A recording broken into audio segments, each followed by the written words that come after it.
taller en una experiencia aplicando estos conceptos que ahora les pasamos a explicar. Ante todo, esta idea del conversatorio tiene una estructura similar a la que nosotros solemos utilizar, como les dije, en taller. Primero, y esto lo vamos a mover un poquito, unos 10 minutos nomás, hay una presentación, que es la que estoy haciendo ahora, después vamos a ver algo del enfoque teórico, que manejamos tanto con Alejandra para nuestra vida profesional, que es donde compartimos muchas de estas experiencias en el cuidado del patrimonio, y también en la otra faz nuestra, que es la docente, cuando intentamos también a través de las herramientas que la historia de la arquitectura nos da, empezar a acercarlos a nuestros alumnos a esta problemática en particular de la arquitectura, que es la conservación del patrimonio arquitectónico. Después vamos a ver 3 proyectos de viviendas concebidas a partir de este estudio de tipos históricos, que son parte de un concurso nacional de idea, que después Sebastián, que coordina este bloque, les va a contar. Vamos a finalizar con un espacio para preguntas. Ahí les pedimos que vayan acumulando las preguntas en el chat, o si no, seguramente Gabriel nos las va a pasar. Vamos a reflexionar un poco sobre lo que hemos dicho y vamos a tener unos acuerdos preliminares para el trabajo de la tarde. En el trabajo de la tarde, que va a estar a cargo de Alejandra, vamos a terminar de presentarles la metodología, vamos a dar paso al trabajo en taller, y les proponemos después una presentación cierre a través de un muro Padlet, que también les van a dar después las indicaciones. De acuerdo a la cantidad de trabajos que tengamos, vamos a hacer una selección, y les vamos avisando que pretendemos también, como aporte a esta invitación del patronato del centro histórico, y también al aporte de la invitación que nos ha hecho el magíster arquitecto, doctor, perdón, también arquitecto Asensio Rubio, desde la Universidad de Marista de Guadalajara, aportar con un documento que nos permita tener una memoria de esto que hemos trabajado. A eso pretendemos arribar con los acuerdos síntesis al final del trabajo del día de hoy. ¿Por qué elegimos el tipo funcional para trabajar ahora? Marina Weissman fue una arquitecta, doctora arquitecta también, que es una de las teóricas más importantes en la Argentina en torno a la historia y al patrimonio arquitectónico en particular. Marina afirmó que quizás el modo más fructífero de utilizar esta idea de tipo para dialogar con la historia sea aquel en que se lo considera como un vehículo transmisor de modos de vida, de hábitos en el uso de los espacios que caracterizan a una comunidad. Y es justamente lo que nos falta muchas veces a los arquitectos, esta mirada desde lo social, desde el modo de vida, desde ver cómo a través del tiempo las personas han usado estos edificios y se han convertido en edificios probadamente beneficiosos, pero buenos en cuanto a su diseño para su práctica a lo largo del tiempo. ¿Y por qué elegimos la vivienda? Porque la vivienda es en realidad la vivienda doméstica, la tipología que genera el tejido de la ciudad, esa célula de la arquitectura que por adición va generando la ciudad. Pero en particular porque la vivienda es ese testimonio de los modos de vida, esos atributos construidos, dice la UNESCO, que muy pocas veces son valorados. También puede entenderse que la vivienda es la que más fácilmente se adecua a las exigencias de los distintos modos de vida. Eso está probado si nosotros revisamos lo que vamos a revisar hoy, que es la vivienda de patio, que a lo largo del tiempo siempre da buen resultado cuando uno lo aplica para resolver problemas de vivienda. Este tipo arquitectónico, que es la vivienda, puede tener grandes valores históricos, arquitectónicos, urbanísticos y culturales, como los palacios, por ejemplo, y son relativamente fáciles de conservar. Pero sin embargo, hay otra variante de esta categoría, de esta tipología, que es la vivienda modesta. Esa es más difícil de conservar porque hay un delicado límite en lo que puedo intervenir para que la vivienda siga siendo esa vivienda que es un testimonio, un documento de modos de vida pasados, y qué puedo modificar para adecuar esa vivienda a los modos de vida contemporáneos. Por eso el tema problema, digamos, de este conversatorio es cómo fundamentar el proceso, la propuesta que a la vez recupere los recursos que probadamente han funcionado a lo largo de la historia e incorpore los necesarios cambios contemporáneos, en este caso también en pandemia. Este conversatorio les propone entonces un abordaje teórico práctico del concepto de tipo funcional en función de la interpretación del patrimonio arquitectónico en viviendas del siglo XIX, o para el caso de los mexicanos de la época del Porfiriato, revisitar este tipo funcional de la vivienda del siglo XIX, pero también la de esta posmodernidad actual del siglo XXI, para ver cómo desde la historia podemos brindar herramientas que intervienen en los procesos de diseño de los proyectos y que también ayudan en intervención en proyectos sobre patrimonio cultural.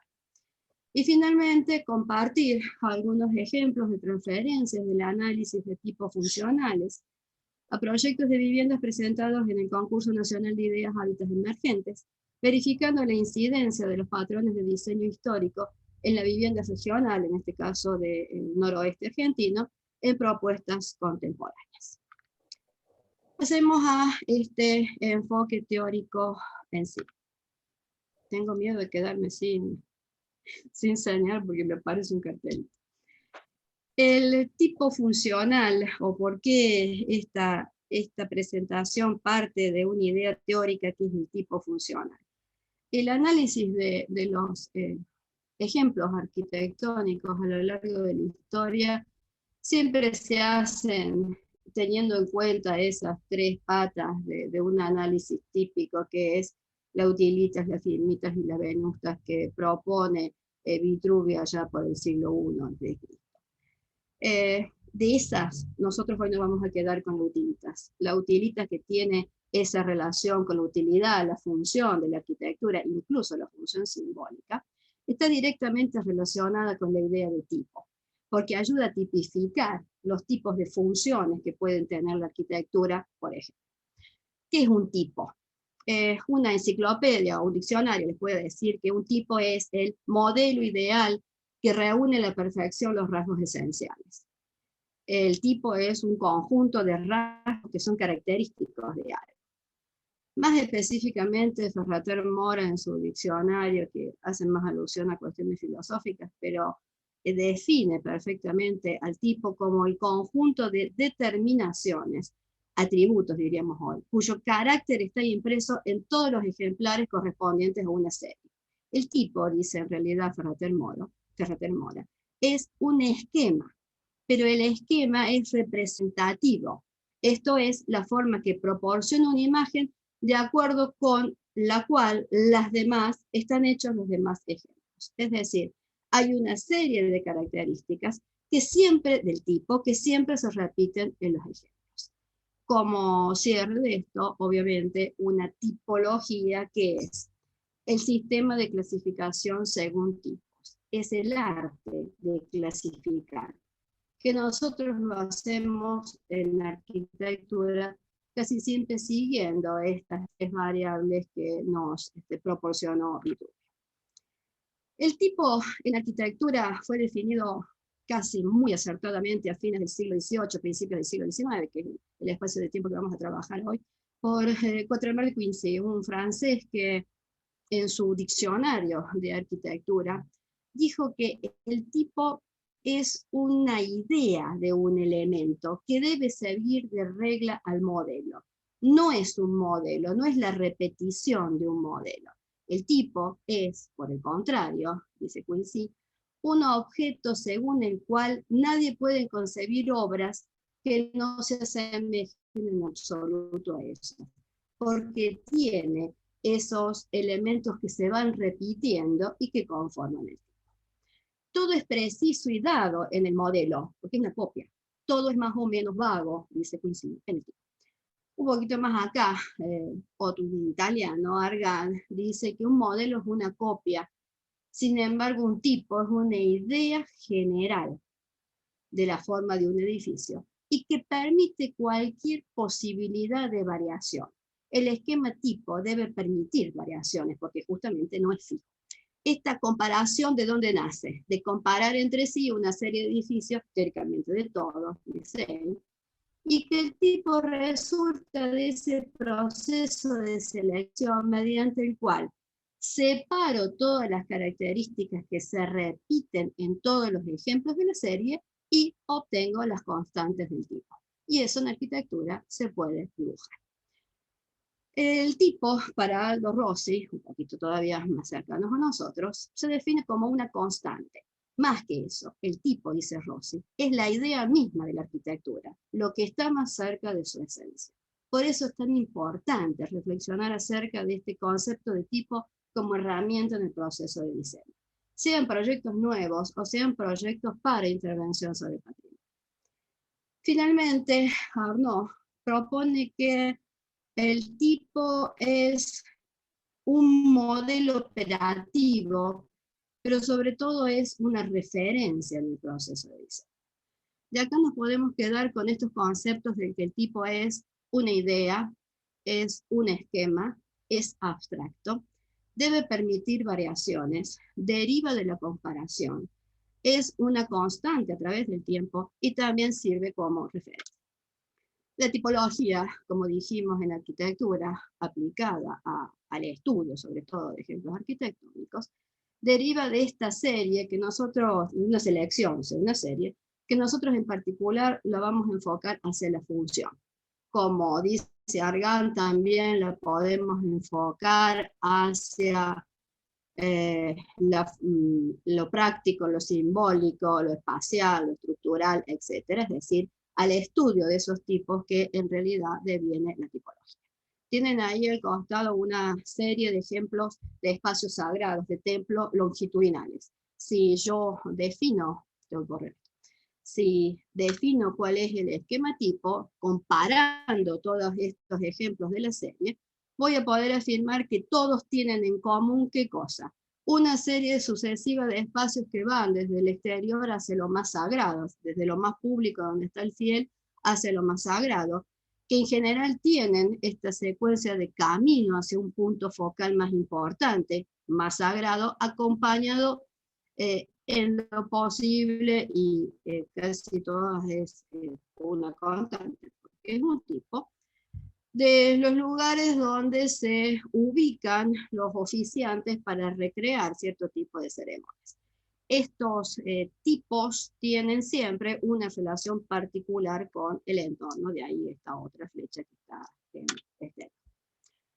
En el campo de la historia de la arquitectura, entonces, un tipo es un esquema abstracto que se construye a partir de la observación de elementos que se repiten en grupos de objetos arquitectónicos y urbanos. Es decir, que un tipo es un esquema abstracto, más o menos vago, de cómo funciona un edificio.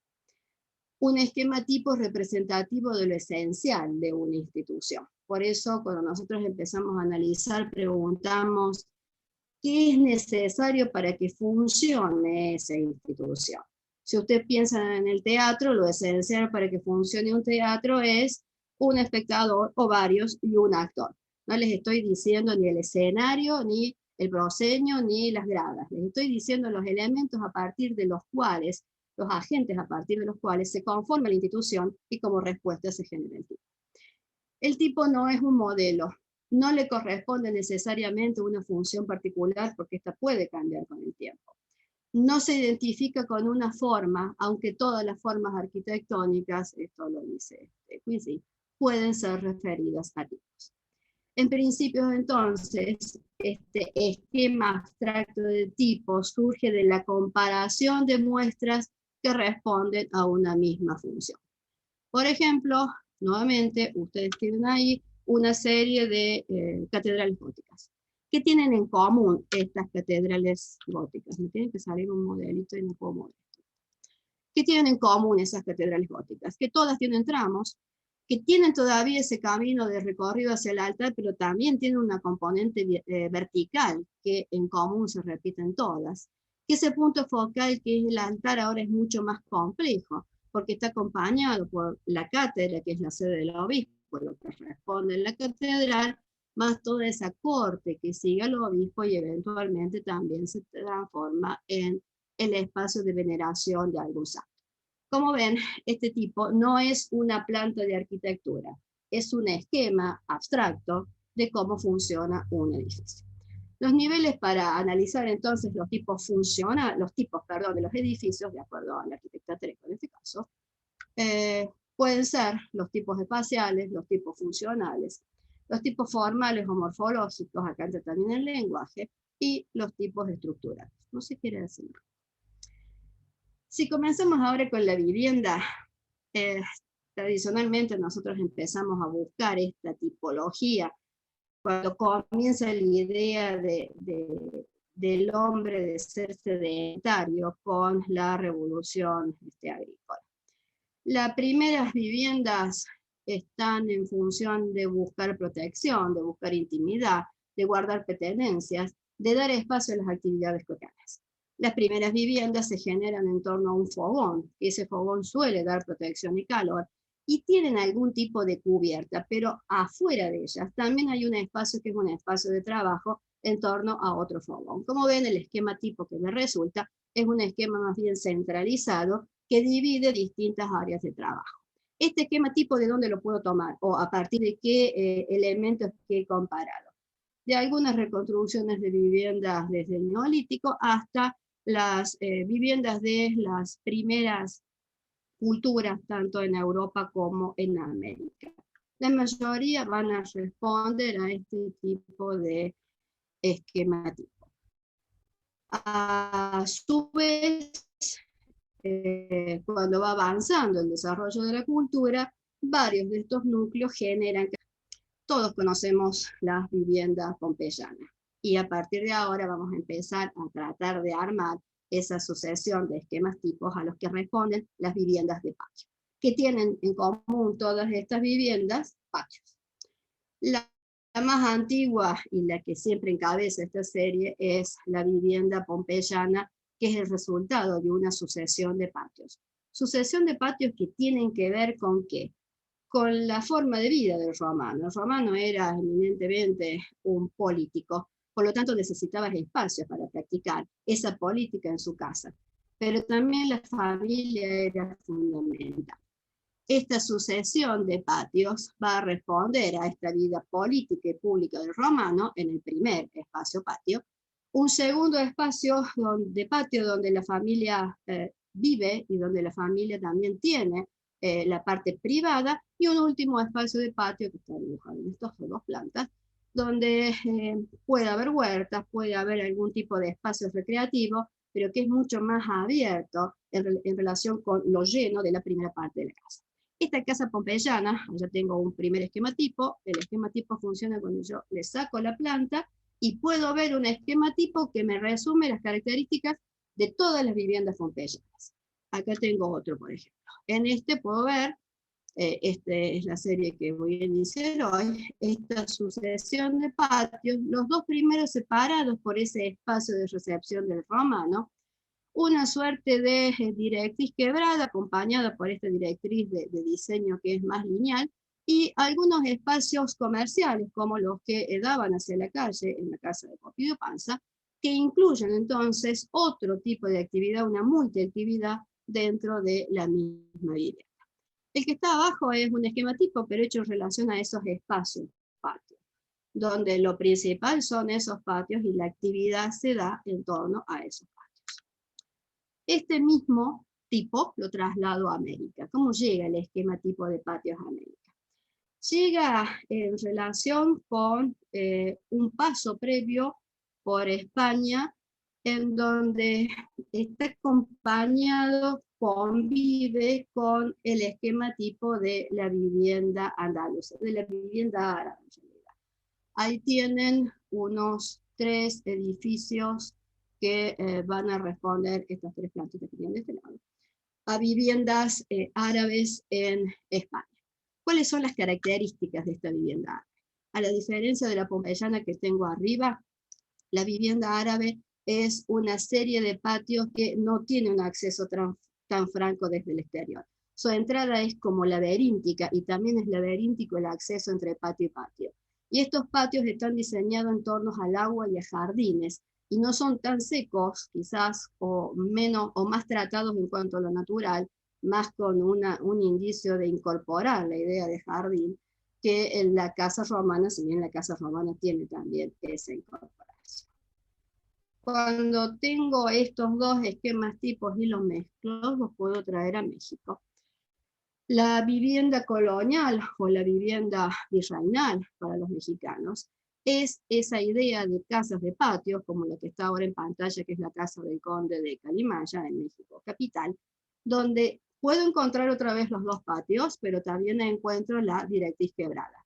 Encuentro también una escalera que me lleva a la parte superior, porque esta división entre lo público y lo privado también está entre lo público, donde recibe la familia en planta baja, y lo privado en planta alta sobre el primer patio, que es el principal. Mientras que en la parte de atrás vamos a encontrar más bien servicios y otros espacios donde la familia se reúne. Pero fíjense sobre todo en la fachada. La fachada de la casa, que no viene a colación en el esquema tipo funcional, le dice a los demás quién es este conde dentro de la sociedad.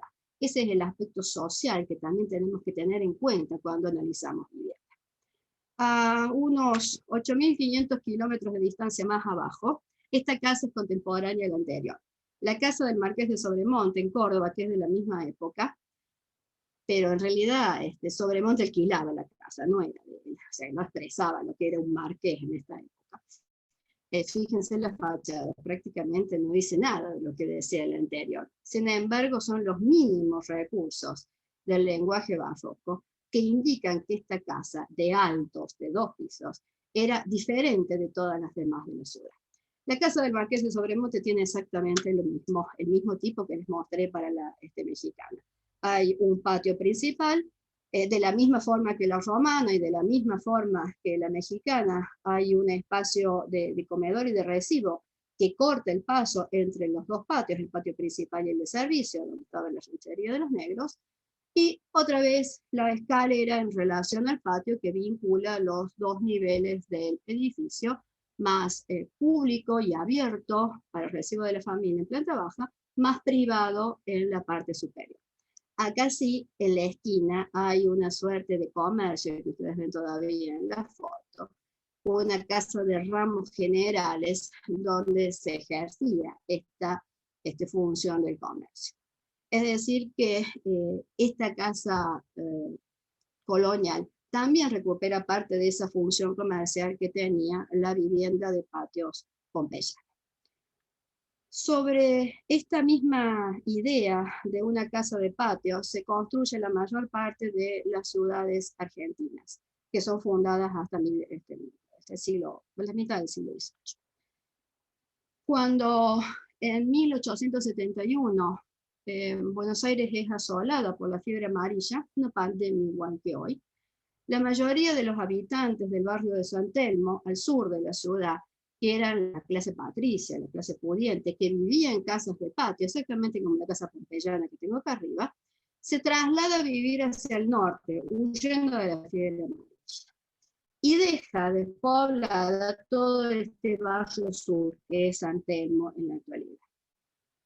Estas casas pasan a ser viviendas de inquilinatos que ya existía a la llegada de los inmigrantes, y posteriormente son vendidas, muchas veces por las dimensiones que esto tiene, se cortan a la mitad, y así nace el esquema que ustedes tienen acá abajo, que es la casa de medio patio, o como acostumbramos a llamarlos acá, casa chorizo, porque se puede pasar de habitación en habitación sin ningún tipo de impedimento, desde una punta hasta la otra, es casi un trencito.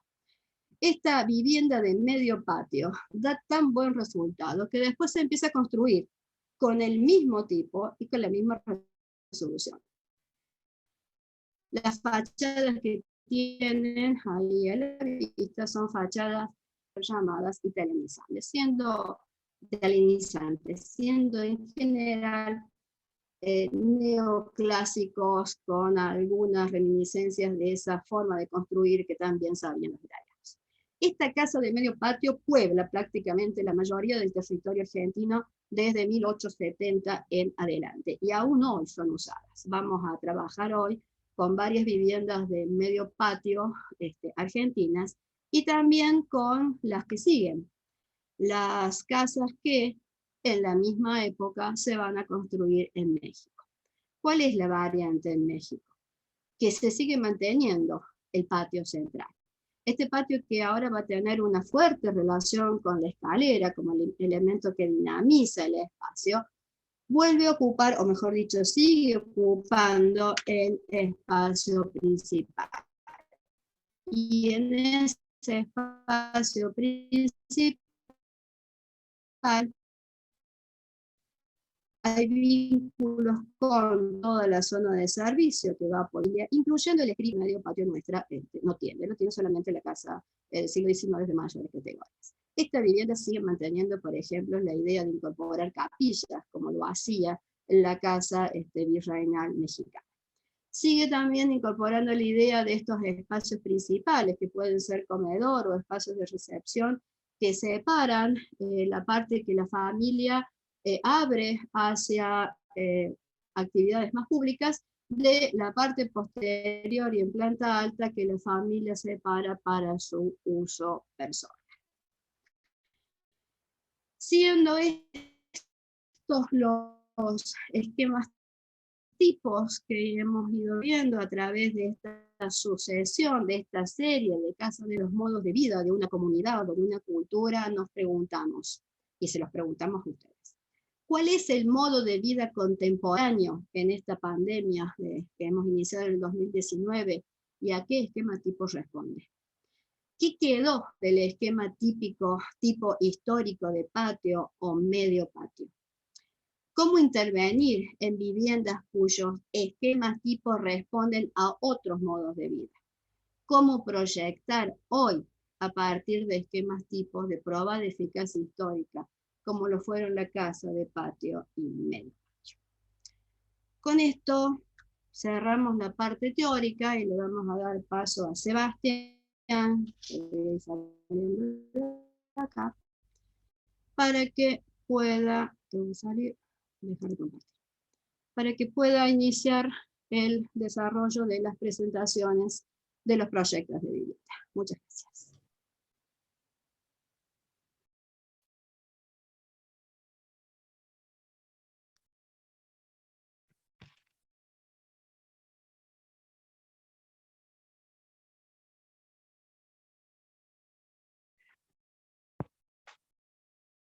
Buenas tardes a todos. Lo siguiente involucra más que nada el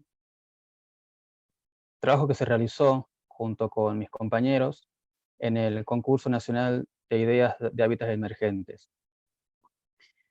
La siguiente iniciativa se ha dado realizada más que nada en el marco de emergencia por el COVID-19, que buscaba generar espacios de integración entre diferentes entidades para poder generar una solución a diferentes dificultades que había en cuanto a lo que sería vivienda y hábitat. Todo esto se ha dado en el marco de una situación particular que es justamente la pandemia y que eventualmente se tuvo que realizar de forma virtual a través de todos los diferentes canales que se pudieron utilizar en las posibilidades que teníamos en ese momento. Este concurso de ideas se realizó, bueno, en este caso por varios grupos, un total de unos 500 alumnos, aproximadamente 500 grupos, corrijo, de entre los cuales los que se encuentran participantes en este congreso son los que están integrados por los alumnos Bronia Renato, Ferreira Constanza y Ferreira Dalma. El segundo grupo que va a exponer es el grupo de Iseta Giselle y Moreno Carlos. Y el tercero, integrado por Bracamonte Verónica, Cirilo Pierina, González Omar y el que les habla, Tomé Sebastián. Todos estos trabajos fueron realizados en lo que fue nuestro país, Argentina. Principalmente estuvo enfocado en lo que es el noroeste, aunque también se puede realizar propuestas a diferentes lugares dentro de lo que es la nación, dentro de los cuales se dieron bastantes proyectos distintos, algunos de ellos ubicados en lo que sería la ciudad capital, otros ubicados en Antofagasta de las Sierras y otros en Salta.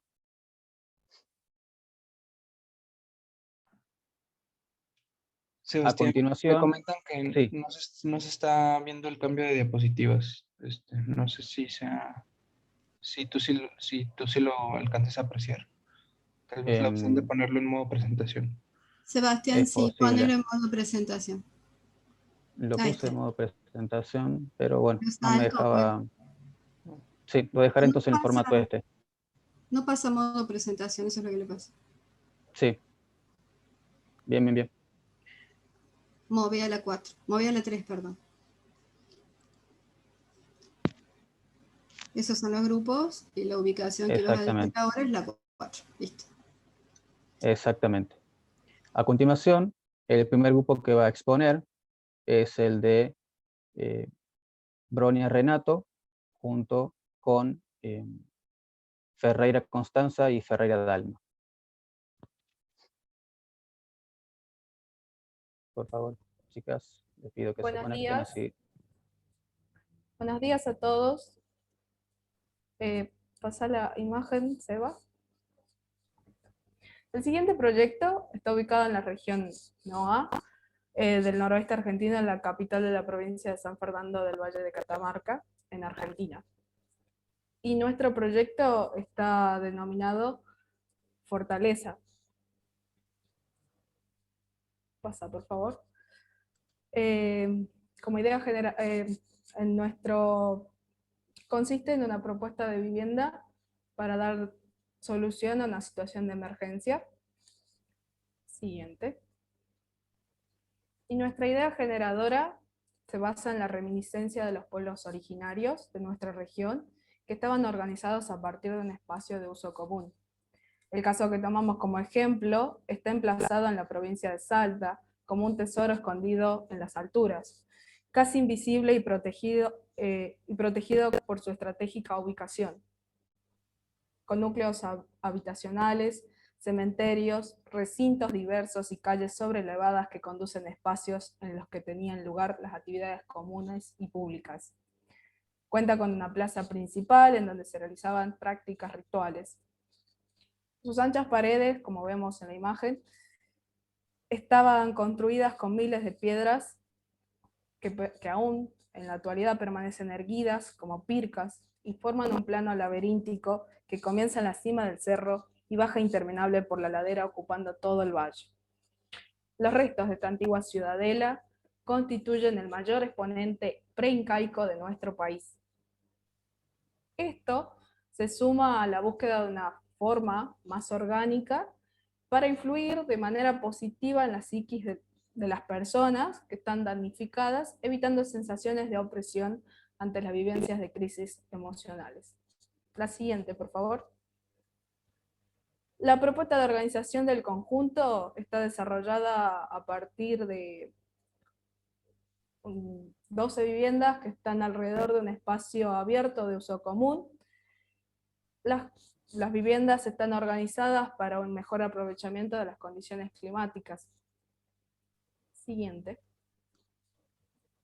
Ya en la tipología de vivienda tiene la virtud de ser flexible y pasiva, la cual brinda confort térmico con la mínima o nula energía extra, como sería el aire acondicionado o la calefacción. Para eso se requiere también formar un hábito consciente de los espacios, instituyendo a usuarios activos, favoreciendo la adaptación a la diversidad de terrenos, como así también a las distintas necesidades de los usuarios, considerando la accesibilidad universal. Es una tipología de vivienda que varía su superficie de acuerdo a la cantidad de los usuarios que en ella habiten, adosándose un módulo de morfología no ortogonal, siendo el mismo parte del sector diurno o nocturno, de acuerdo a las estaciones del año. En otras palabras, este usuario activo que proponemos cambiaría de ambientes viviendo durante el invierno en los módulos adosados y durante el verano en el núcleo central. Por favor, la siguiente. Bueno, en base a la idea generadora, optamos en la mixtura de sistemas constructivos. Mediante capacitaciones dadas por profesionales, los propios habitantes podrán acceder a los conocimientos necesarios para la autoconstrucción de una vivienda digna, para así poder vivir en armonía y con un gran sentimiento de pertenencia. La primera parte del proceso de construcción consta de un sistema liviano armado en panelería de bambú para su fácil y armado rápido montaje, digamos. Siendo un material de nuestra región, tiene la cualidad de ser ligero, flexible, económico y renovable, también conocido como el acero vegetal. Una vez instalados los usuarios, se amplía la vivienda de acuerdo a la necesidad de los espacios. Estos serán erigidos con un sistema pesado de superadobe que fue escogido por su fácil ejecución, sin la necesidad de grandes conocimientos previos, el cual consiste en rellenar los sacos utilizándose la tierra del lugar de implantación, que no necesariamente tiene que ser arcillosa. El sistema brindará la masa térmica necesaria en nuestro clima, por sus características de absorción y retardo del paso del calor, permitiendo conservarlo en las noches de invierno y manteniendo frescas las habitaciones en las siestas de verano. Contrario al sistema liviano, donde los espacios se calientan y se enfrían mucho más rápido. La arquitectura desarrollada valida la convivencia de los elementos naturales y tradicionales, tales como el bambú y el superadobe, con elementos industrializados contemporáneos. Esto tiene como resultado el mínimo impacto ambiental, admitiendo la posibilidad de desarmar la vivienda para facilitar la reutilización de los materiales. La siguiente, por favor. Tomando en cuenta una emergencia que nos afecta de forma crítica a toda la sociedad argentina en estos tiempos, consideramos desarrollar el proyecto en respuesta a la deficiencia de espacios habitacionales para poder dar contención y albergue a víctimas que sufren de violencia de género. En el año 2019 hubo un 52% de femicidios dentro de los hogares, siendo Catamarca la primera en el ranking nacional. Por estos casos, el número en todo el año a nivel país fue de 162 víctimas. De acuerdo a los datos del Registro Nacional de Femicidios en el año 2020, desde el 1 de enero hasta el 30 de junio, que es la fecha en la que nosotros hemos desarrollado este proyecto, y en la cual también estábamos durante el aislamiento social, ocurrieron 81 casos. 71% ocurrieron dentro de los hogares, de los cuales 65% de estos casos fueron mujeres asesinadas dentro de sus hogares por parejas o exparejas. En conclusión, este proyecto tiene un fuerte compromiso social, porque el silencio de los hoy ausentes es tan abrumador como los números que crecen y no cesan en el tiempo, porque la violencia existe en todas sus formas y es una emergencia actual, instalada, y que debemos asumirla para dar respuesta por aquellos que ya no pueden defenderse, por los niños que no tienen amparo, porque se puede evitar muertes si los que hoy sufren tuviesen un nuevo lugar donde vivir y poder huir de la violencia en la que están sometidos. Fortaleza quiere ser solución, y esta contención para quien busca y necesita vivir en paz y en libertad. Muchas gracias. Muchas gracias. Muchas gracias, chicas. El siguiente grupo que expondrá es el de Iseta Giselle y Moreno Carlos. El proyecto que se denomina BICAM. Hola, buenos días a todos. Bueno, les presentamos nuestro proyecto BICAM, Refugio Emergente. Estamos frente a un cambio de paradigma en la arquitectura, donde todos los materiales y los recursos deben ser racionalmente utilizados con criterio de sustentabilidad, pensando en que el material seleccionado debe ser apropiado para el contexto donde será emplazado. Tomando principales premisas como el contexto, la identidad, la cultura del lugar, sus tradiciones, el clima, la topografía y los recursos naturales que nos ofrece, con el objetivo de que la propuesta sea acorde y viable a los diversos condicionantes que se presentan. El lugar seleccionado para la implementación de este proyecto es el noroeste de nuestro país, Argentina, en plena cordillera de los Andes, en la zona llamada Puna. Al oeste de la provincia de Catamarca, Antofagasta de las Sierras y llamada Antesala del Cielo. Anclada en un valle de volcanes, rodeada de montañas que superan los 6.000 metros de altura y cercano a enormes salares, este es el principal oasis de la Puna catamarqueña. Su clima es riguroso, continental, frío y seco, con temperaturas mínimas que van desde los 0 grados y superan los 30 grados centígrados. Este proyecto está pensado para situaciones concretas de emergencia, donde los habitantes deben abandonar forzosamente sus viviendas habituales para instalarse en un refugio de manera temporal. Nuestro primer punto de partida fue tomar metafóricamente la idea de un circo como un disparador inicial, considerando su organización espacial y la rapidez de su montaje. Alrededor de un núcleo central y junto a él, una cortina de viviendas se disponen de modo radial, y luego relacionamos a su vez esta disposición con las comunidades originarias de nuestra tierra. Consideramos su tipología funcional, el lenguaje, el espacio, la arquitectura diaguita, así como sus modos de vivir en comunidad, aprovechando tecnologías contemporáneas que nos permite combinar mano de obra y maquinaria.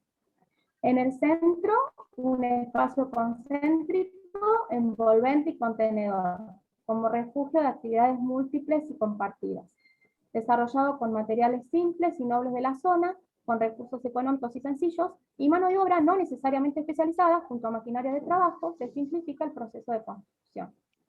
Ahora, Seba, te vamos a pedir que pases el video.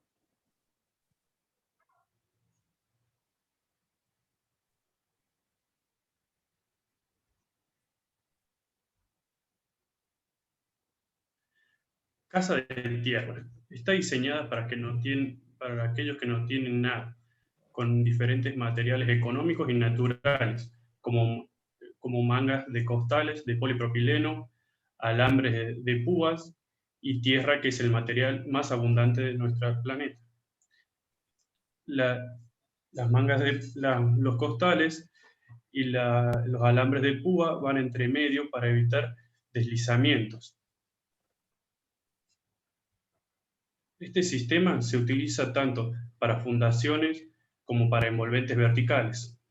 El adobe tiene beneficios para los climas externos. Puede experimentar altas temperaturas de día y con el sol extremo es un material que captura el calor del día y lo libera por dentro de noche. Así diseñamos pisos que acumulan calor y muros de inercia térmica que también acumulan calor. Sus materiales es totalmente ignífugos, resistentes a sismos, vientos, inundaciones y poseen resistencia térmica. Con tecnología podemos acelerar considerablemente los tiempos de materialización, con el uso de excavadoras, una bomba deslizante, tolvas para llenar los costales y grúas para levantar las mangas y formar los envolventes verticales. Como no llevan vigas ni cemento en las uniones y su forma es similar a un domo, tiene gran estabilidad ya que trabaja con presión por su propio peso. Para realizar la envolvente horizontal superior contamos con material de primera calidad. En un reencuentro con la naturaleza nos aseguramos de un techo rústico, impermeable, de alta durabilidad y térmico, con paneles de paja brava y postes rollizos. Estos paños prefabricados, apilables y fácilmente trasladables son planchas de paja tejidas con alambre, las cuales tienen una forma triangular que encastradas entre sí de modo circular generan una forma cónica. Uno de estos paños que componen el techo es un vidrio, material translúcido y resistente que permite el ingreso de la luz natural y el calor. Estudiando los ángulos del sol para su mejor posición, otorga una ganancia térmica directa al piso que acumula el calor. Creemos en una arquitectura sustentable y sostenible, en la que, tanto en su proceso de construcción como de construcción, es amigable con el medio ambiente, emulando la sabiduría de nuestros ancestros en el uso y aprovechamiento de recursos naturales, producto de milenios de ocupación del territorio. Así, nuestra arquitectura rescata el tipo y pone en valor el legado de nuestras culturas prehispánicas. Gracias. Muchas gracias, Gracias. chicos. El siguiente grupo expone el trabajo denominado Giancana. Disculpa, Sebastián, Sí. se fueron pasando como medio tarde las diapositivas, entonces no se alcanzó a entender el tipo, no se veían las plantas. No sé si podés pasarla ahora de vuelta más despacito, como para poder no hay incluso problema. comparar.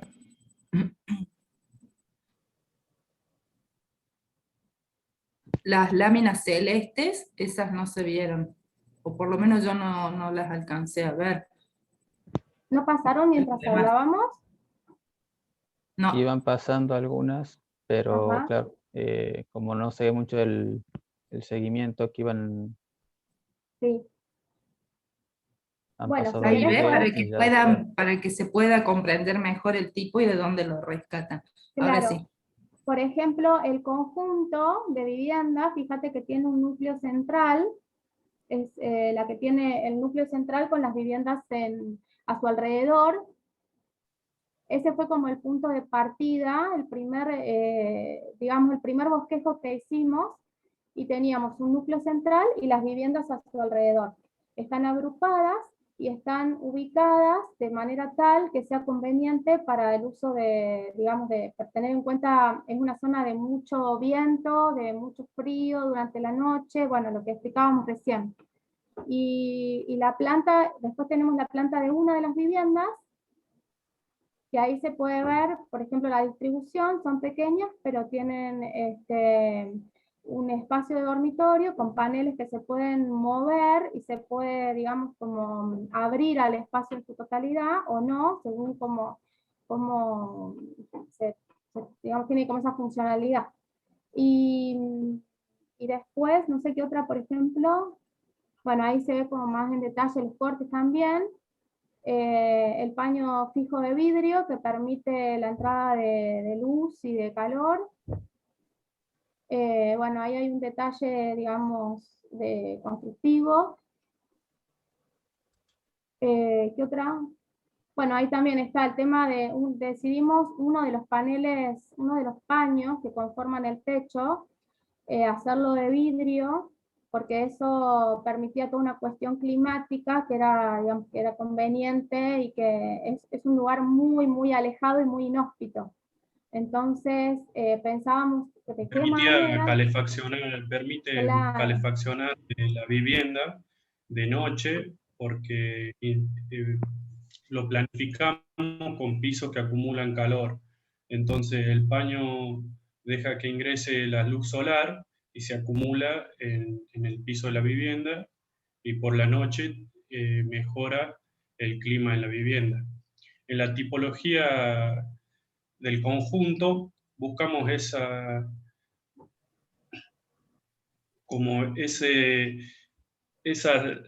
forma porque queremos generar un tipo de vida en comunidad para que las personas que tienen que habitar esas viviendas no no sufran un desarraigo.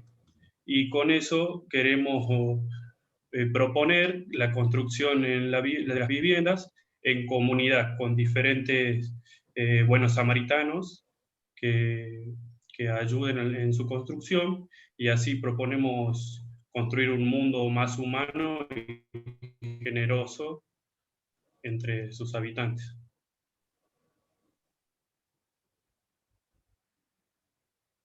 no sé qué otra por ahí no se alcanzó a ver.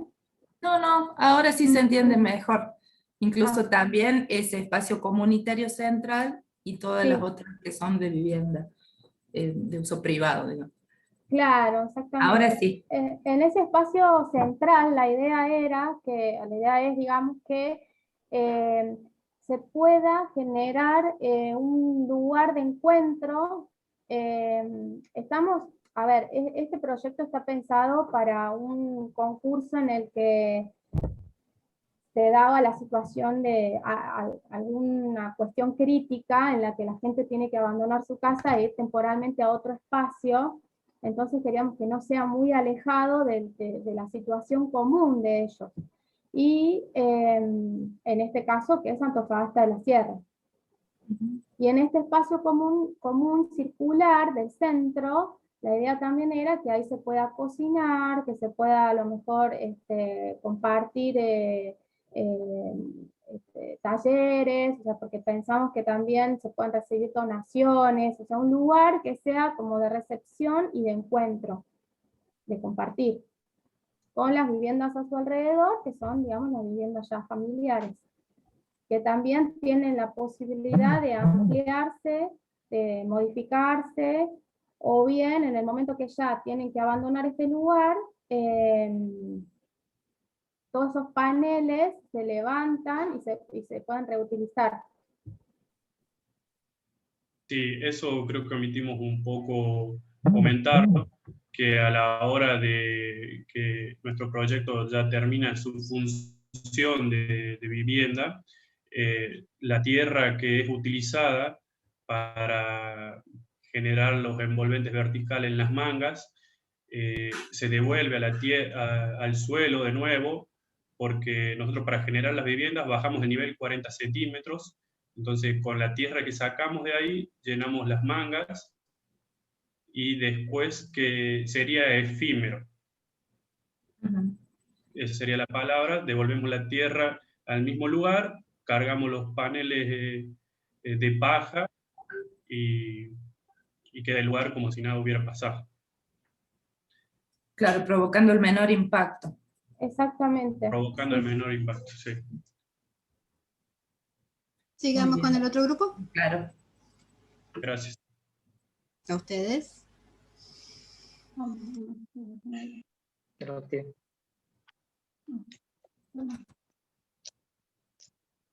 Buenos días a todos ahí en México y buenas tardes acá en Argentina. Nuestro proyecto se llama Yancana, proviene del quechua aymara y significa obra que se ha de ejecutar. Pasa a la siguiente, Seba.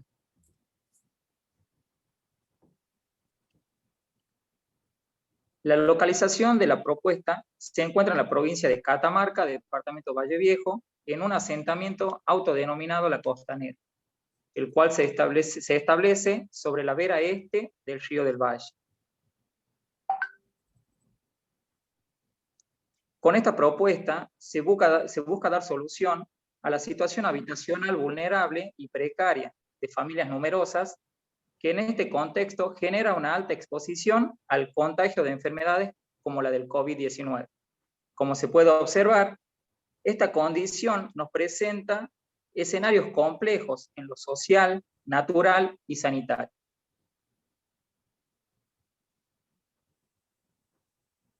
Para ello, se realizó el diseño de unidades habitacionales a partir de una caja individual con el propósito de responder a nuestras premisas de flexibilidad funcional para generar sincronía de espacio y función, versatilidad en la materialidad, movilidad y el concepto de la cuna a la cuna.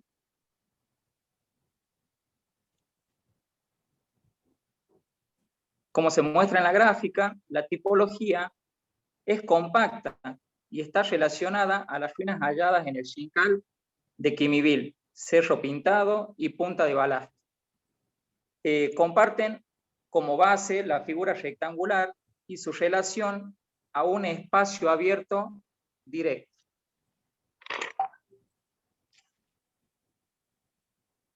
En estos esquemas podemos observar una disposición radial de las viviendas con respecto a un árbol, lugar común al conjunto, donde se realizan actividades de asistencia social.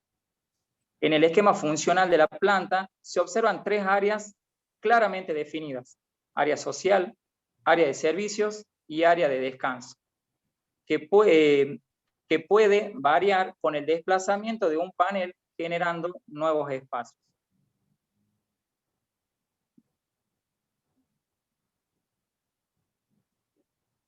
Para su materialización se emplean placas de OSB sujetas a un bastidor de madera en cuyo interior se disponen cajas de Tetra Pak que le otorgan aislación térmica y un ahorro energético. Pasamos a la conclusión, Seba.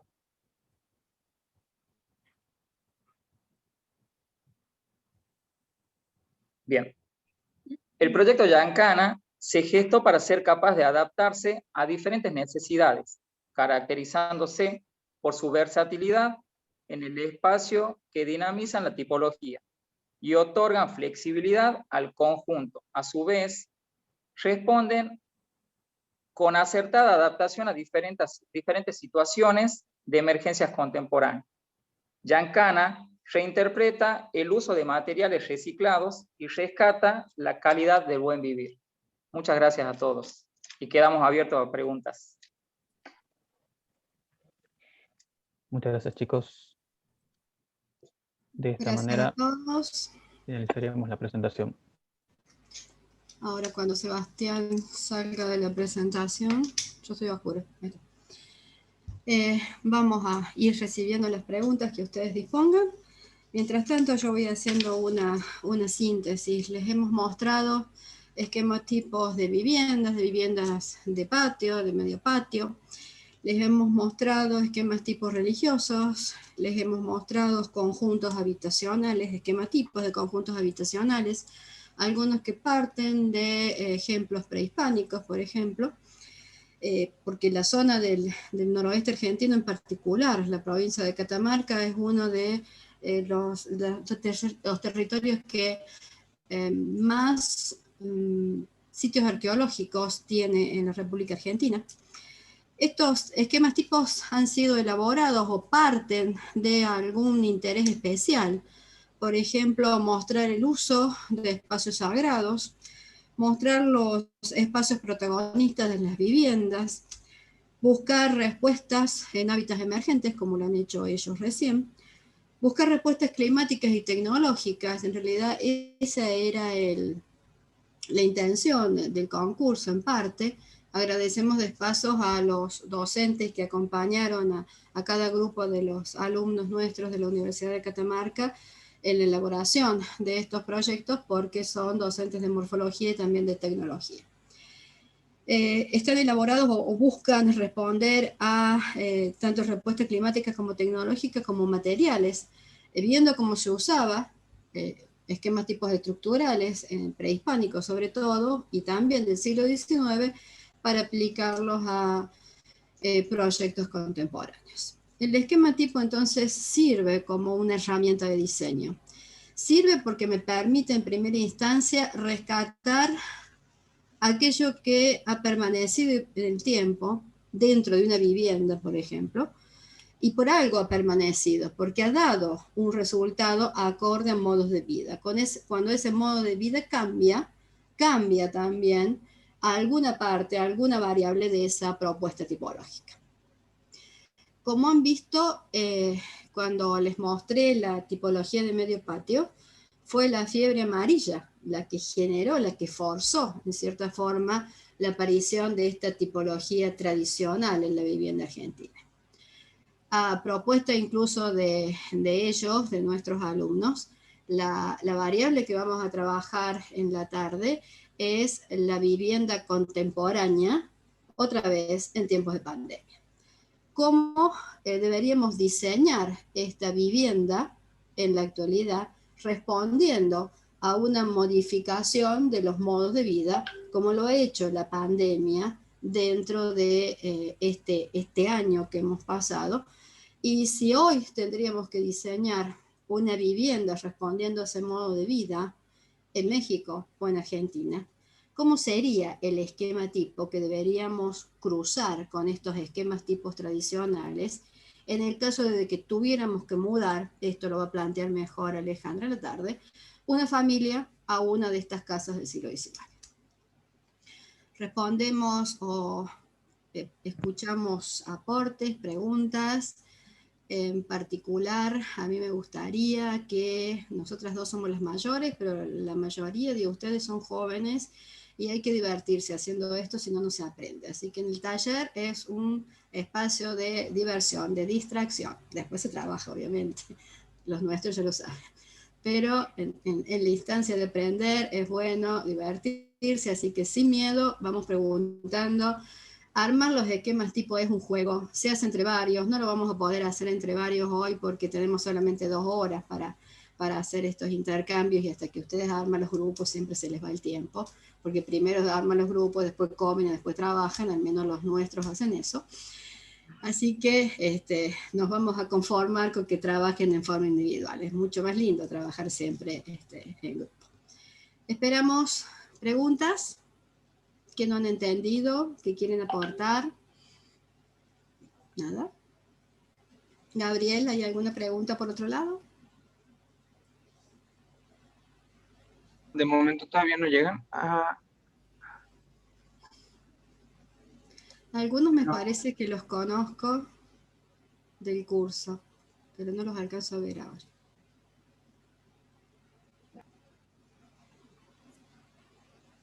Los nuestros tienen alguna...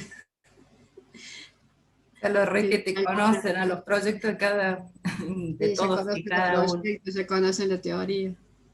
Pero me parece interesante también rescatar en el grupo 2, el que mostró el proyecto en la Puna, que vos dijiste en el teórico y también ayer en la charla, de que la vivienda, de que el patrimonio, bueno, no es lo monumental, sino también que rescata lo tradicional y la vida en común, sobre todo en las viviendas. Y en este caso, esta agrupación de viviendas también rescata la forma de vida del antofagasteño, porque está ubicado en este enclave dentro del desierto que es la Puna, donde también la propiedad privada es diferente, porque viene también de esta tradición milenaria, que por eso también los chicos hablaban de que el uso de los materiales y saber cómo implantar las viviendas y la orientación y el uso de la tecnología, enterrarlas para que tenga un mejor comportamiento térmico, o el uso de los materiales, también tiene que ver con esta apropiación del territorio y el conocimiento a través de milenios de ocupación. Y también, como te decía, no existe prácticamente la propiedad privada en el interior. Es un problema que Catamarca normalmente tiene cuando se busca imponer, suponete, planes de vivienda o créditos para emprendedores, y lo que abunda son los campos comuneros, donde no hay una propiedad. Yo soy propietario de este espacio y acá están mis llamas. Las vicuñas son libres, andan libres, no se las pueden cerrar salvo para esquilarla, que es una reunión, una fiesta que hacen los pobladores, llevando a todas las vicuñas que se veía ahí en una de las fotos para el chacu, que es la esquila, y para después esa misma fibra comercializarla con un precio único que se reparte entre todos. Entonces, ese proyecto me parece que también rescata la comunidad y la vida en comunidad, que es característica del interior, de muchas partes de nuestro interior, tanto de Argentina, Bolivia, bueno, que se comparten en la zona de la Puna. Entonces tiene como un valor agregado, un plus, y aparte la importancia esta de no impactar, de procurar que una vez que se resuelva la catástrofe, porque también el concurso fue promovido por la Secretaría del Hábitat y la Vivienda, teniendo como ejemplo algunas soluciones que se habían dado ante una catástrofe, bueno, que podría ser cualquiera, que podía ser como el COVID, o bueno, en el caso de las chicas la toman también como salir del lugar de uno para refugiarse en otro lugar con el tema de las mujeres, y también había habido un aluvión en la Puna Jujeña, también en Volcán, que también fue como un disparador para ver cómo se solucionaba rápidamente un hábitat emergente, para poder albergar un pueblo que había sido absolutamente desaparecido, abajo, llevado por el barro. Entonces, a partir de ahí se buscaban estas soluciones. Y además también quiero destacar que la propuesta del último grupo tuvo una mención ¿no? dentro del grupo del NOA, por su versatilidad, justamente, que es el fuerte que ellos tienen, de poder con los mismos elementos poder crear diferentes espacios, solamente agregando, sacando paneles, abriendo, integrando espacios o separándolos. Y que a la vez también quería comentar que me acuerdo, bueno, que en algunas experiencias habitacionales de Barcelona se podía ver que como la familia también se va modificando, va cambiando, ya no es la familia tradicional de nuestros abuelos que tenían 9 hijos, vivían todos juntos, los abuelos, los hijos, los nietos, y que se iban ocupando. La familia, bueno, por supuesto que fue cambiando, y eso también es algo que lo vamos a poder verlo en el taller de la tarde. Entonces también es bueno poder, en un mismo espacio, poder hacer las separaciones como para adaptar a las distintas familias que tenemos en la actualidad, de personas solas, de parejas, de padres con hijos, pero con pocos hijos, y los hijos después se van, entonces te queda la casa vacía y cómo la vas adaptando. Entonces esa versatilidad de ese proyecto tiene también esa posibilidad de ser utilizado en la contemporaneidad. Y me parece, bueno, algo también muy valioso y que fue visto por el jurado. Ese ejemplo que Alejandra nombra de Jujuy, justamente en la localidad del Volcán. El volcán está en el ingreso a la quebrada de Humahuaca, que para la Argentina es uno de los sitios que está declarado Patrimonio de la Humanidad como paisaje cultural, que es una nueva categoría. El mayor problema que tiene la quebrada de Humahuaca es la implantación de nuevos conjuntos habitacionales, que son conjuntos que normalmente diseña el Estado, las secretarías de vivienda, que no tienen para nada en cuenta al momento de diseñar, porque es un modelo que se repite, ni el usuario ni el lugar. El mayor problema que tiene el paisaje cultural de la quebrada de Humahuaca es la implantación de estos grandes planes de vivienda que no responden a los modos de vida y por lo tanto a los esquemas tipos de la zona.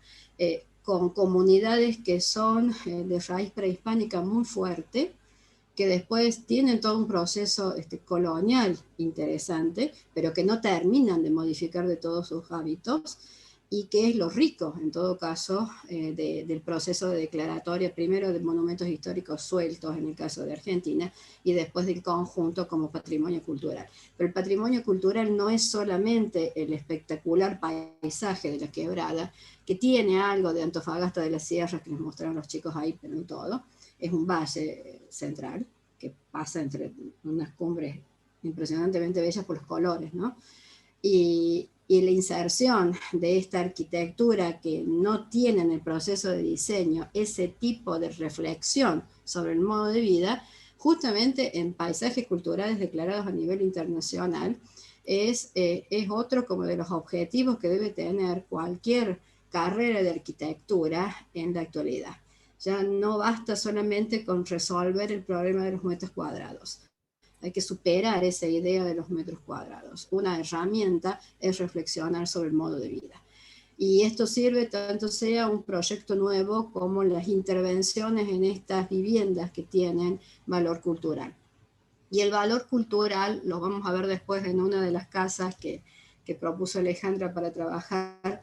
No es solamente que la arquitectura sea bonita, que tenga un alto valor arquitectónico de lenguaje estructural, tipológico, etc., sino el valor histórico, el valor cultural y el valor social que tiene.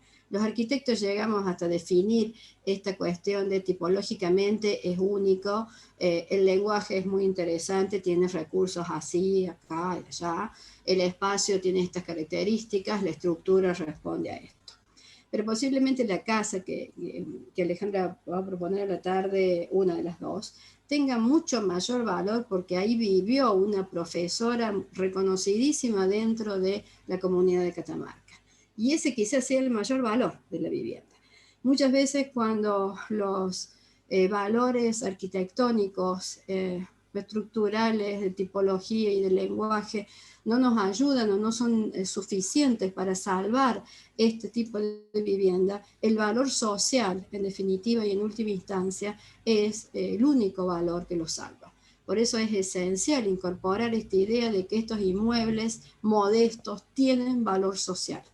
Todas las casas que vamos a revisar esta tarde tienen esencialmente eso por sobre otras cosas, valor social. ¿Seguimos con todos calladitos? Gabriel. No Sí, me disparamos parece ninguna que duda. todos siguen calladitos, pero bueno, a mí me gustaría agregar que justo esta reflexión que plantean en cuanto a de pronto los proyectos de vivienda que se toman decisiones desde un Excel, ¿no? O sea, de generar pues sí, como el retorno de inversión veloz y que no son sensibles a espacios habitacionales. O sea, lo que vale la pena destacar de los ejercicios que nos han compartido todos es que justamente eso, ¿no? Se detuvieron a ver cómo vivían las personas los espacios, y en qué conformación y con qué amenazas también, ¿no? Dentro del territorio. Y que eso es extrapolable sea en Argentina o sea en México, ¿no? Es algo que se tiene que empezar a exigir y a replicar con mayor rigidez, pues, desde instancias públicas en ambos espacios, tanto gubernamentales como privados y seguramente en distintas latitudes de Latinoamérica y por qué no del mundo. Yo creo que siguen pasando estos patrones en donde, pues, o los grandes capitales de inversión y de desarrollo de vivienda social siguen respondiendo a una lógica completamente de negocio, ¿no? Y en ese índole, pues dejan de una manera, empobrecen las posibilidades de volver esos espacios habitables. Por ejemplo, algo puntualmente que sucede en la ciudad de Guadalajara es que la mancha urbana ha crecido demasiado, ¿no? A la zona metropolitana se ha ido alargando y de pronto tienes a personas que viven en un municipio que tienen que trasladarse una hora y media para llegar a su espacio de trabajo y son estas ciudades hormiga, ¿no?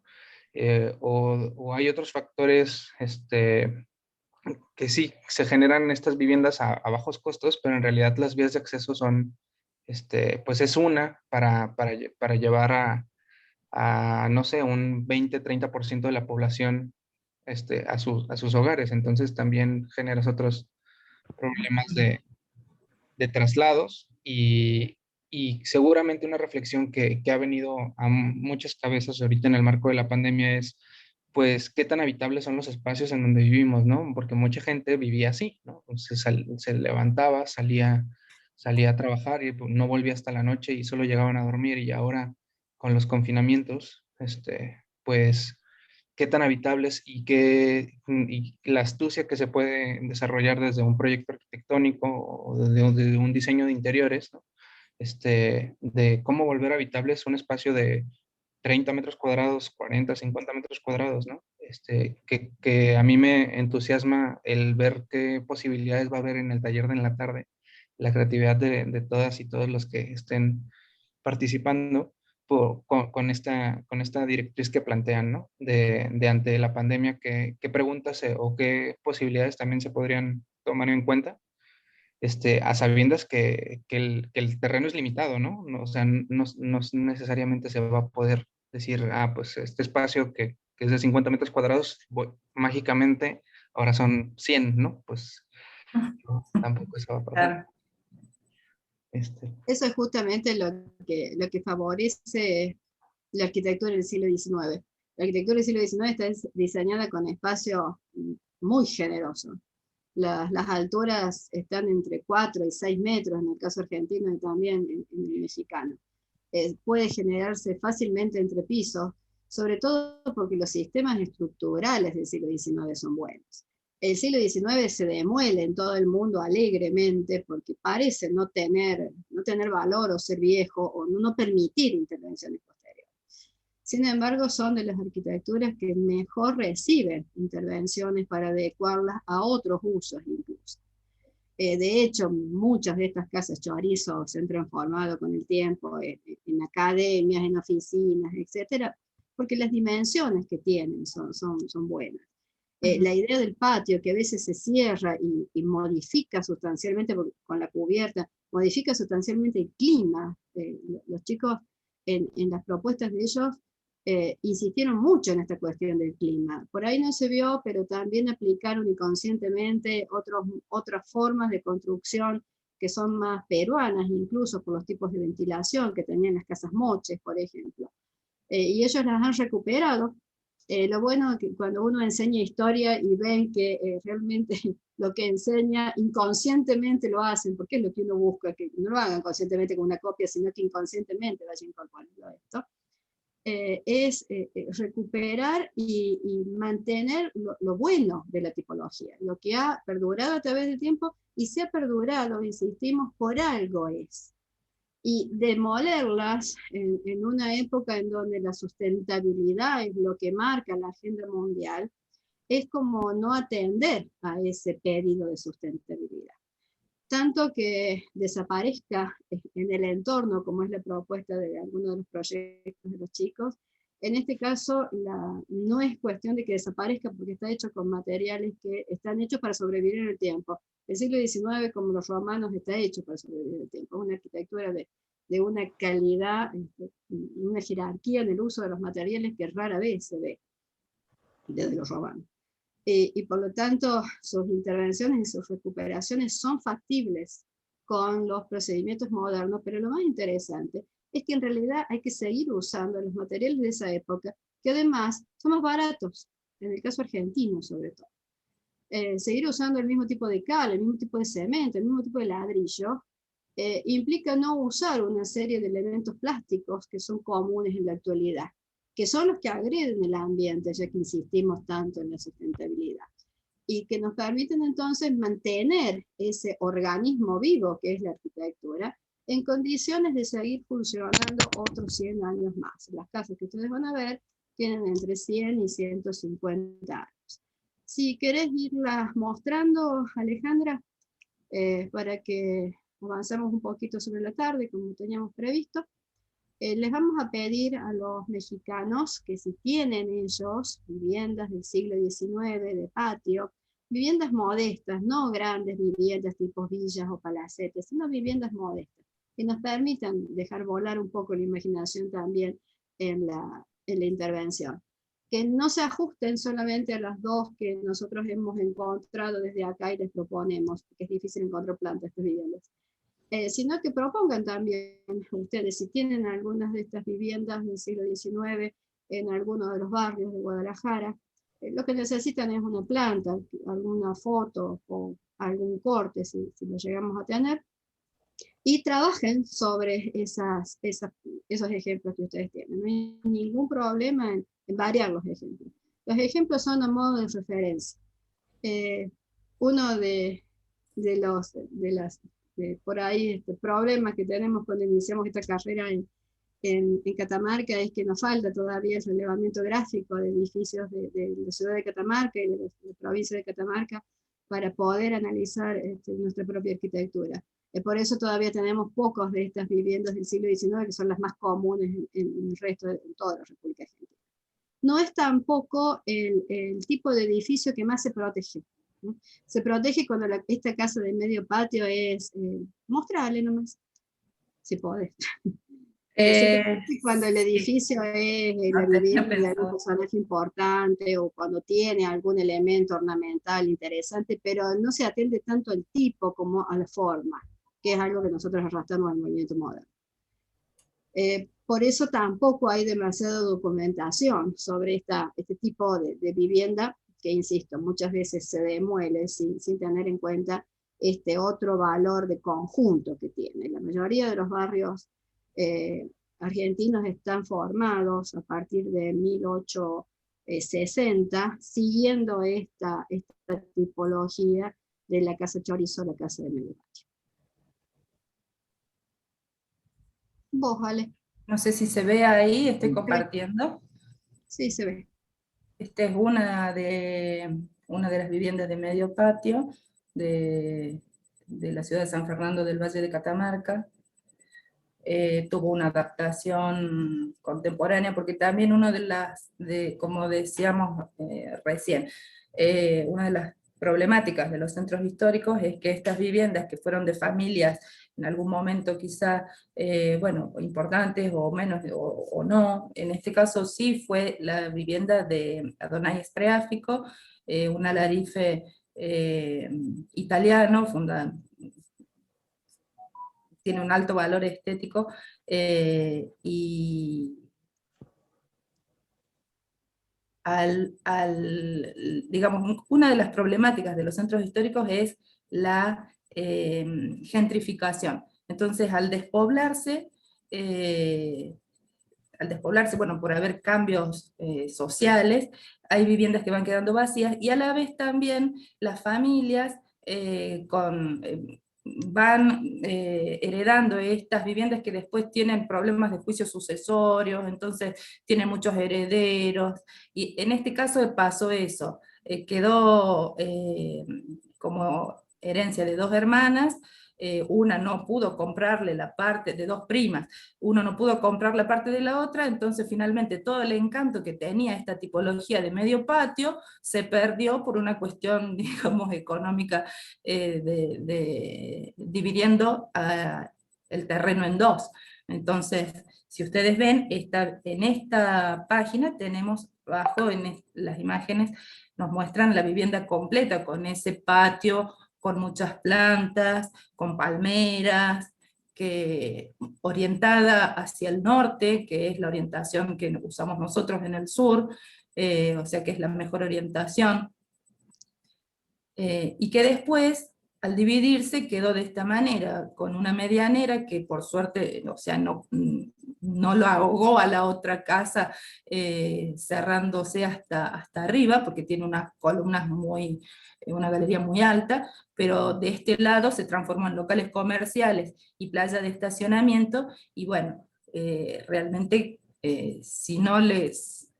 si sigue como plaza de estacionamiento puede seguir teniendo ventilación y iluminación y todo, pero si no, esta riqueza que tenían estos espacios, que eran los espacios de comunicación, se perdería totalmente. Acá pudimos sacar algunas fotos que son como buscada la toma para que no se pueda ver esa sensación de ahogo, pero la vivienda original tenía ese estudio y esa riqueza que, bueno, que lamentablemente después se va perdiendo. Pero a la vez también, y como una reflexión que también lo pensábamos proponer para la tarde, también, como yo les comentaba, las familias, la forma de constitución de la familia ha variado, y también la individualidad o la intimidad de cada uno de los habitantes de la familia también fue variando. Entonces, esa sociedad patriarcal que estamos siempre tan movilizados en este momento, por supuesto que era lo normal, entonces cualquier arquitecto de aquel momento proyectaba pensando en que los hijos bueno, no tenían sus cuartos con su propia intimidad, que el pasaje de cuarto a cuarto era lo normal, el acceso a los baños, que también comentábamos con Rebeca, baños sanitarios que tienen 2 hasta 3 puertas. Bueno, esas cuestiones también hay para rescatar y para modificar, y ver también cómo se va adaptando el tipo, con algunas cuestiones que perviven y otras que se van modificando. Esta es una.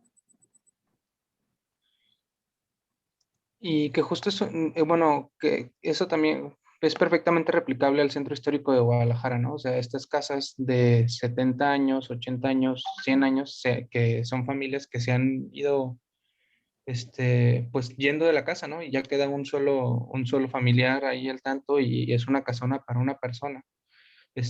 Y dentro de eso, pues hay proyectos dentro del Instituto Municipal de la Vivienda, o instancias como Sí, para hacer este desdoblamiento y esta redistribución, que es justo un poco lo que se trata ahorita el taller, ¿no? A través de los tipos, entender cómo los nuevos usos, ¿no? Y aprovechar los espacios.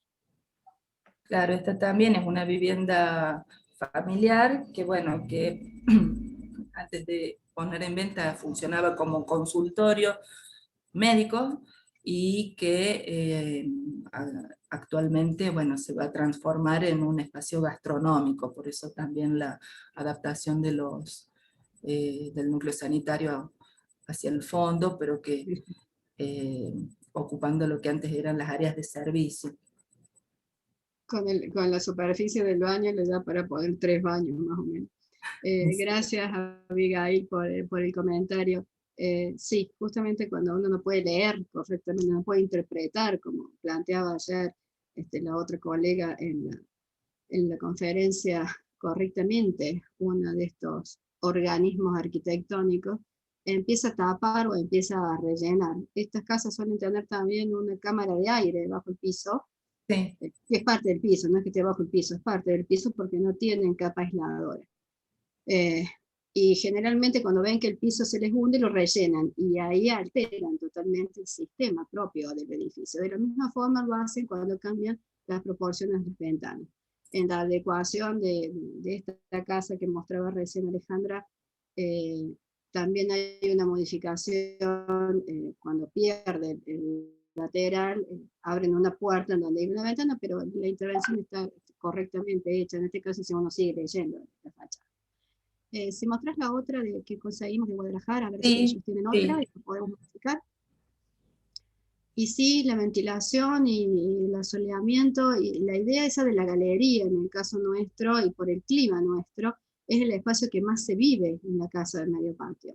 Y es lo que se pierde en la casa compacta del movimiento moderno, que suele pasar en espacios de galerías posteriores o anteriores, en el ingreso, en algunos complejos, pero que modifica sustancialmente el modo de vida argentino, que de hecho está hecho hacia los patios, aprovechando ese espacio intermedio de media sombra de la galería.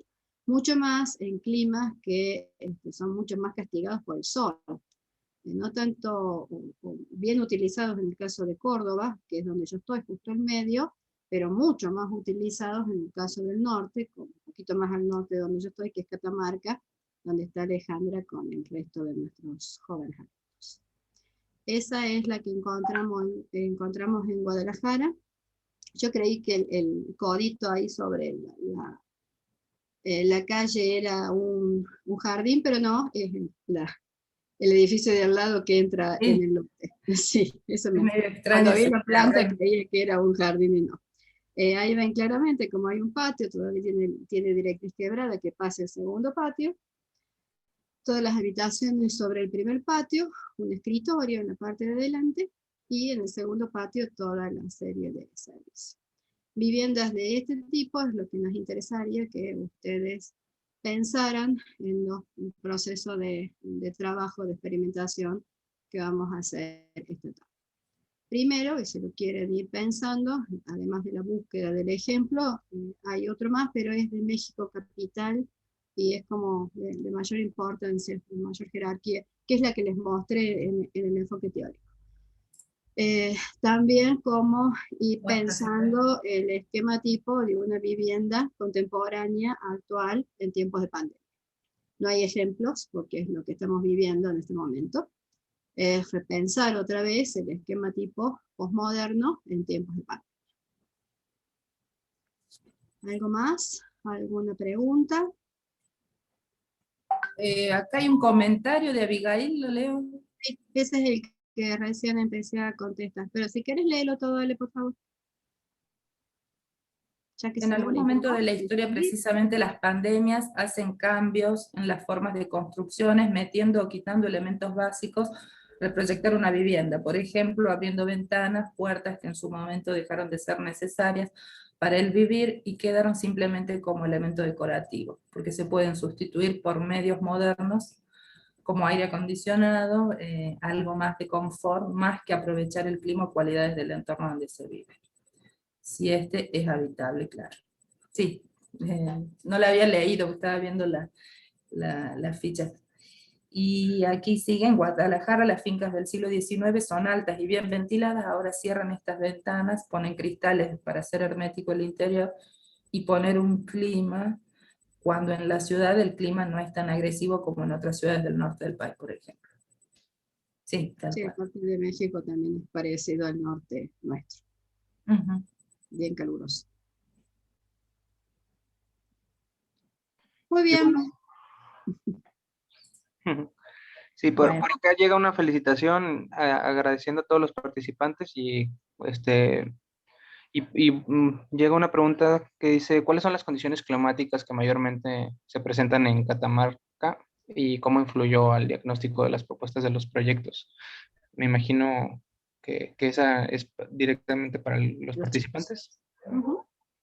¿Quién Los quiere chicos. contestar? Sí, porque En son realidad son diferentes áreas varias. El tema de diferentes. al ser distintas, justamente los lugares y los sitios donde se encuentran ubicadas las diferentes propuestas, em, varían mucho el clima. En el caso de Catamarca tenemos 3, 4 climas diferentes dentro de la misma provincia. Entonces hace que eso sea bastante dependiente de qué lugar donde se encuentra. En el caso de los chicos de Giselle con Charlie, con Carlos Moreno, em, en el caso de ellos están más acostumbrados a un clima cálido, más de montaña, más andino que se denomina. Acá en lo que Mucha amplitud sería térmica. Sí. exactamente, el tema de las amplitudes térmicas que son bastante extremas, puede hacer mucho calor, pero también puede bajar mucho la temperatura, entonces eso condiciona mucho y hace que utilicen el sistema constructivo que donde predomina justamente el tema de la tierra, muros gruesos, el tema de las ventilaciones son bastante importantes, entonces todo eso son condicionantes que dependen mucho del clima. En la zona más del centro tenemos un clima más templado, también es cálido, pero no tan variable o tan extremo como suele darse en, en estas zonas más del norte, por ejemplo, lo que es la provincia, o en zonas de la Puna. No sé si eso más o menos responde en parte al menos la Y de pregunta muy de Manuel. pocas precipitaciones en la zona central. Claro, donde estamos nosotros acá en la capital, en San Fernando del Valle de Catamarca, es un clima muy seco y hace muchísimo calor, nada más que nosotros con Carlos en el proyecto elegimos trabajar en esta zona que es muy alejada y es inhóspita y hay muchísimo viento. Otra característica del clima de acá también es que hay mucha tierra. Entonces eso también influye mucho y siempre tenemos muy en cuenta las orientaciones, el viento, porque va a influir mucho en la salud incluso también de los habitantes. Hay mucha alergia, asma, o sea, hay muchas cuestiones que uno puede tener en cuenta a la hora de proyectar o de diseñar para que el habitar sea mucho más saludable, cómodo. El sol es muy fuerte. En el caso de Antofagasta, hace muchísimo frío a la noche. Entonces, esa amplitud térmica la tenemos que tener muy en cuenta, además de las ráfagas de viento. Sí, como decía Giselle, en el caso de Antofagasta pueden existir temperaturas hasta 40 grados en el día, un calor sofocante, y de noche esa temperatura baja precipitadamente. No es el mismo caso en la capital, podemos tener 42 grados de día, pero de noche vamos a seguir con esa misma temperatura, entonces necesitamos otro tipo ya para aire acondicionado, para mejorar el clima en el interior de las viviendas. También es mucha la diferencia porque Antofagasta la Sierra está en un nivel topográfico más alto que nuestra capital. Esa es otra justamente condicionante, no solamente la climática, sino también la geológica. Son los dos elementos que en gran parte nos están condicionando, al menos acá en Catamarca por lo menos.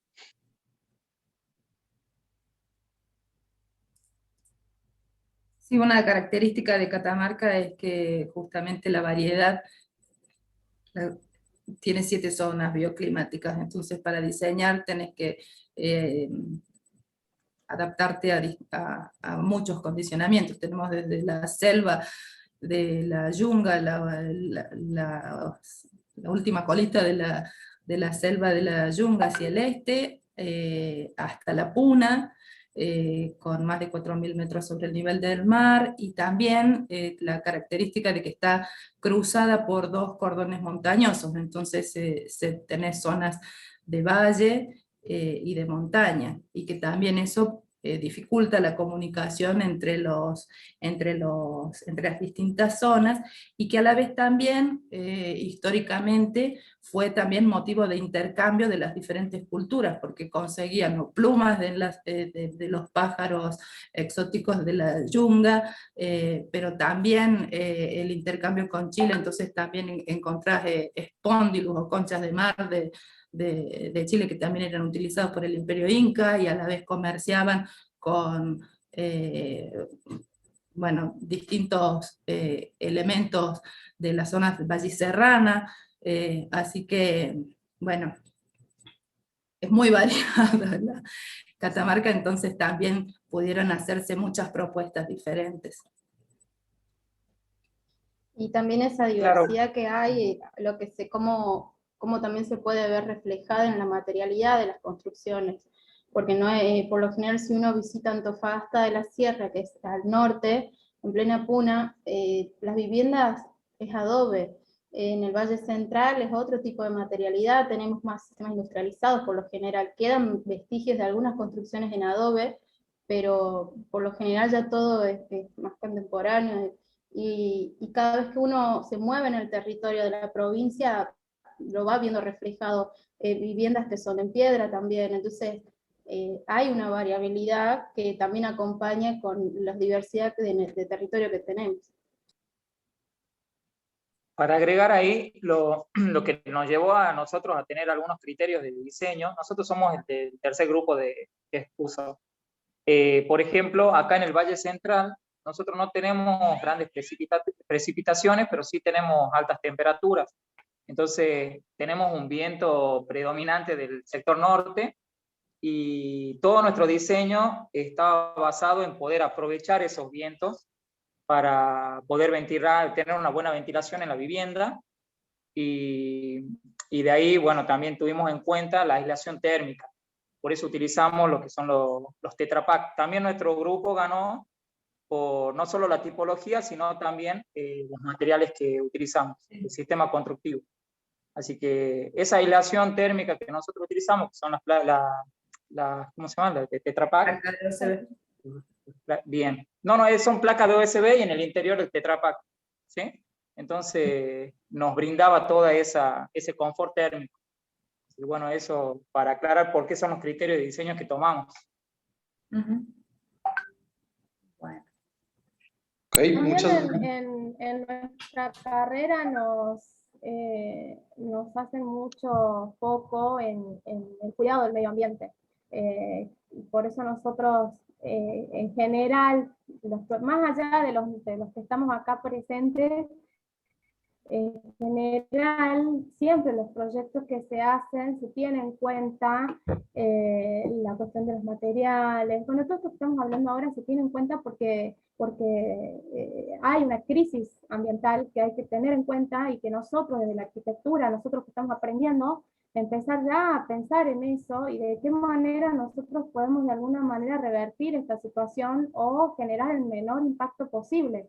Porque desde la producción de los materiales hasta la deconstrucción se generan cuestiones que dañan al ambiente. Entonces, la idea de nuestra carrera, que es una carrera nueva, con contenidos nuevos, con un enfoque diferente, tenemos muy presente esta cuestión de cuidado del medio ambiente, siempre presente. Sí, esas son una de las premisas fundamentales que nosotros tenemos al diseñar en cualquier tipo de proyecto, la sustentabilidad. En nuestro proyecto, en ese caso, nosotros tenemos un 80% de los materiales que son sustentables, porque ya lo dijimos, Antofagasta de la Sierra es un lugar alejado de la ciudad, y si se tendrían que transportar materiales para la construcción de esa vivienda, sería, la verdad, un daño más hacia nuestro planeta, ¿no? Y bueno, el uso también de la tierra, de palos, de postes rollizos, paja brava, todo del lugar, es fundamental tratar de diseñar con lo que uno tiene al alcance. Bueno, bien. los 9 nuestros ya han perdido el miedo y están hablando. Ahora Sí. necesitamos que todos los que están del otro lado pierdan el miedo y sigan hablando. Sí, correcto. Recuerden que nosotras con Alejandra quisiéramos solamente mirarlos, ¿sí?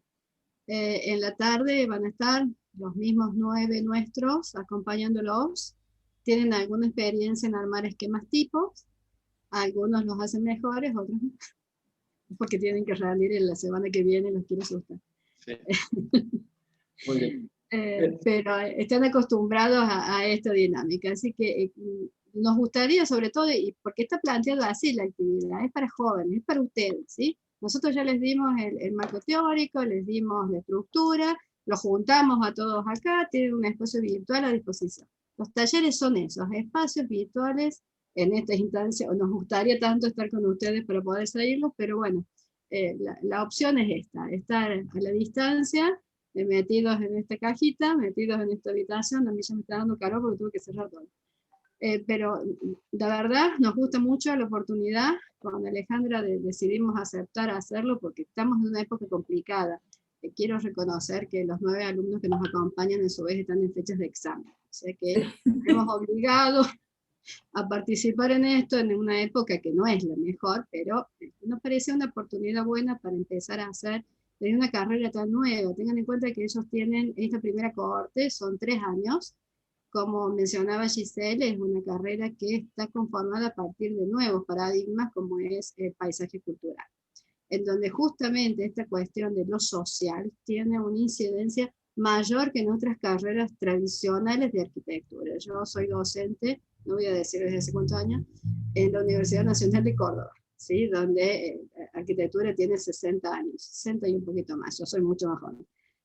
Pero ahí el diseño arquitectónico es como el paradigma, ¿sí? Lo que marca el desarrollo del resto de la carrera. Los demás contenidos acompañamos el tronco de la carrera, que son las arquitecturas.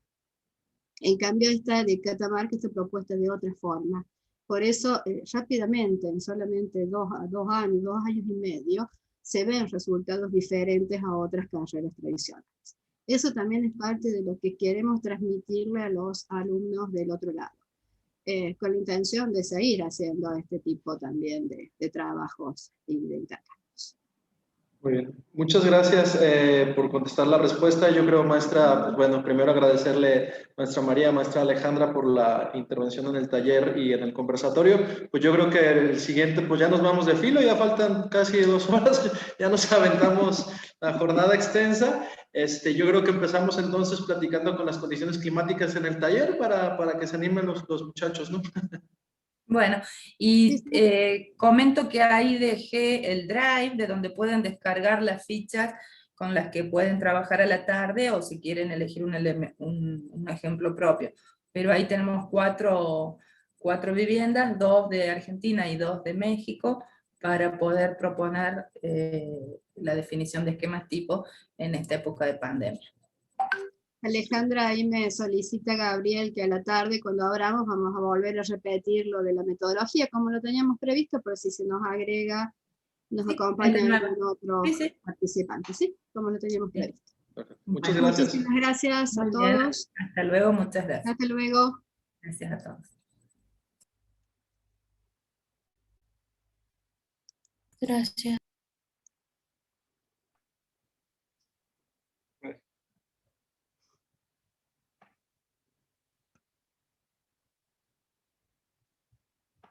Hay una medida más.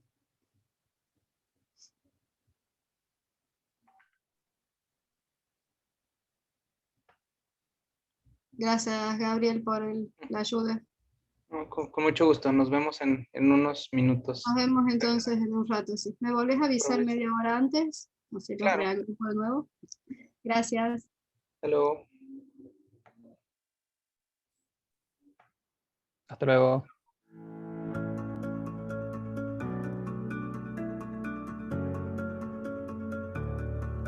Entre las actividades desarrolladas por el Patronato del Centro Histórico, se hizo el lanzamiento de un nuevo sitio web con una imagen renovada, más atractiva, intuitiva y sumamente útil para el usuario final.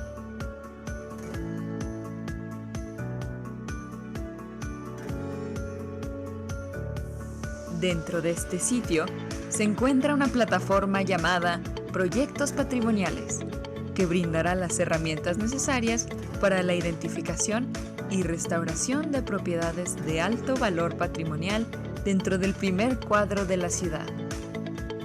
En dicha plataforma convergen las siguientes figuras: dueños de propiedades, mismos que pueden realizar un preregistro de su inmueble en diversas modalidades de participación.